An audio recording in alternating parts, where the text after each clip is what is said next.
Bonjour à tous et bienvenue sur Dev et Cartes. Aujourd'hui, on s'attaque à un sujet passionnant et fondamental en informatique, les algorithmes de tri. Imaginez un instant un monde sans tri. Nos bibliothèques seraient un chaos total, impossible de retrouver le livre que l'on cherche. Nos ordinateurs mettraient des heures à retrouver un fichier sur le disque dur.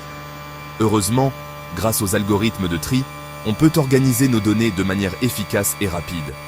Que ce soit pour classer des nombres, des noms ou même des images, le tri est une opération indispensable dans de nombreux domaines. Dans ce cours, on va explorer ensemble les différents types d'algorithmes de tri, du plus simple au plus complexe. On va voir comment ils fonctionnent, quels sont leurs avantages et leurs inconvénients. Accrochez-vous bien, c'est parti. Avant de plonger dans le vif du sujet, il est important de bien comprendre quelques concepts clés liés au tri. D'abord, la comparaison. La plupart des algorithmes de tri fonctionnent en comparant les éléments entre eux pour déterminer leur ordre. On compare deux éléments à la fois et on décide lequel est le plus petit ou le plus grand. Ensuite, l'efficacité. Un algorithme de tri efficace est un algorithme qui trie les données rapidement et sans utiliser trop de mémoire. On mesure l'efficacité d'un algorithme en fonction du nombre d'opérations qu'il effectue pour trier une liste d'éléments. Enfin, la stabilité. Un algorithme de tri stable est un algorithme qui préserve l'ordre relatif des éléments égaux. Autrement dit, si deux éléments ont la même valeur, ils resteront dans le même ordre dans la liste triée. Maintenant que l'on a vu ces concepts, on peut passer aux algorithmes de tri eux-mêmes.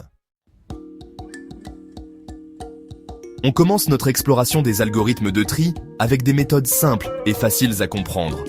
Ces algorithmes sont souvent les premiers que l'on apprend en programmation, car ils illustrent bien les principes de base du tri. Parmi les algorithmes de tri simples, on trouve le tri à bulles, le tri par sélection et le tri par insertion. Ces algorithmes, bien que simples à comprendre et à implémenter, ont l'inconvénient d'être peu performants pour trier de grandes quantités de données. Leur temps d'exécution augmente rapidement avec le nombre d'éléments à trier. Section 4. Le tri à bulles, simple et intuitif. Le tri à bulles est probablement le plus simple des algorithmes de tri. Imaginez des bulles qui remontent à la surface de l'eau. Les éléments les plus grands de la liste vont remonter vers leur position finale en étant comparés et échangés avec leurs voisins. On parcourt la liste à trier en comparant les éléments deux par deux. Si deux éléments adjacents ne sont pas dans le bon ordre, on les échange. On répète cette opération jusqu'à ce que la liste soit entièrement triée. Le tri à bulles est facile à comprendre et à programmer, mais il est très inefficace pour trier de grandes listes.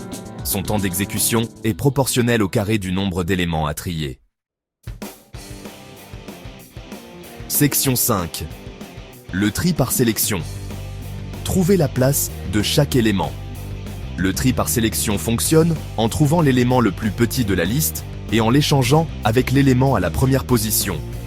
On répète ensuite l'opération pour le reste de la liste, en trouvant le deuxième plus petit élément, puis le troisième, et ainsi de suite. Le tri par sélection est un peu plus efficace que le tri à bulles, mais il reste relativement lent pour trier de grandes listes. Son temps d'exécution est également proportionnel au carré du nombre d'éléments à trier. Section 6. Le tri par insertion. Construire la liste triée pas à pas. Le tri par insertion fonctionne en construisant la liste triée élément par élément. On prend chaque élément de la liste non triée et on l'insère à sa place dans la partie triée de la liste. Pour insérer un élément à sa place, on le compare aux éléments de la partie triée en partant de la droite.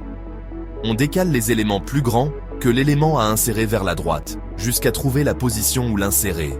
Le tri par insertion est plus efficace que le tri à bulles et le tri par sélection pour trier des listes presque triées. Son temps d'exécution est proportionnel au nombre d'éléments à trier, multiplié par le nombre d'inversions dans la liste.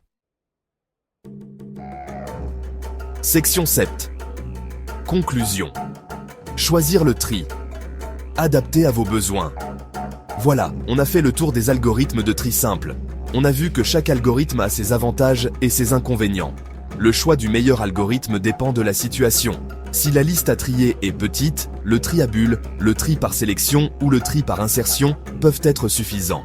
Si la liste est grande, il est préférable d'utiliser un algorithme plus efficace, comme le tri fusion ou le tri rapide.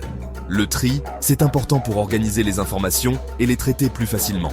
C'est une brique essentielle de l'informatique et on la retrouve partout autour de nous.